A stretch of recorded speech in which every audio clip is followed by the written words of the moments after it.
நேற்று நடந்த big pass நிகழ்ச்சியில் எல்லாருக்குமே ஒரு டாஸ்க் கொடுக்கப்பட்டுச்சு. எல்லாரையுமே பைத்தியம் போல் அவங்க கேரக்டருக்கு ஏற்ற போல் நடிக்க வச்சாங்க. இதை வந்து பிக் பாஸ் வேணுனே பண்ணார் போல். ஸ்னேகனுக்கு அவருக்கு ஏற்ற மாதிரி பொம்பளை பொறுக்கின்ற மாதிரி கொடுத்தாங்க. ரைசாக்கு மேக்கப் பைத்தியம், ஜூலிக்கு போராட்ட பைத்தியம், ஓவியாவுக்கு காதல் தோல்வி பைத்தியம். இதில் பார்த்தீங்கன்னா ஓவியா என்னால் அது மாதிரி நடிக்க முடியாது, எனக்கு லவ் ஃபெயிலியர் இல்லை அப்படின்ட்டு பிக் பாஸ் கிட்டேயே ஓப்பனாக சொல்லிட்டாங்க.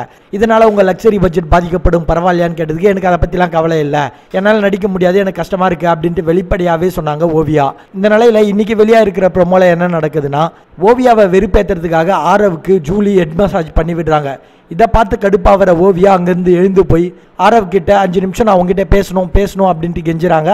அதுக்கு ஆரவ் வந்து உங்ககிட்ட பேச எனக்கு விருப்பம் இல்லை அப்படின்ட்டு தள்ளி விடுறாரு. ஒரு கட்டத்துக்கு மேலே ஓவியாவால் பொறுக்க முடியாததுனால ஆரவ் மேலே பாலை தூக்கி போட்டு கெட் லாஸ்ட் அப்படின்ட்டு போயிடுறாங்க. இவங்களுடைய காதல் என்ன ஆச்சு அப்படின்றத இன்னைக்கு நிகழ்ச்சி பார்த்தா மட்டும்தான் புரியும். மேலும் இது போன்ற பிக் பாஸ் அப்டேட்டை உடனுக்குடன் தெரிந்து கொள்ள எங்களுடைய சேனலை மறக்காமல் சப்ஸ்கிரைப் பண்ணுங்கள். நன்றி.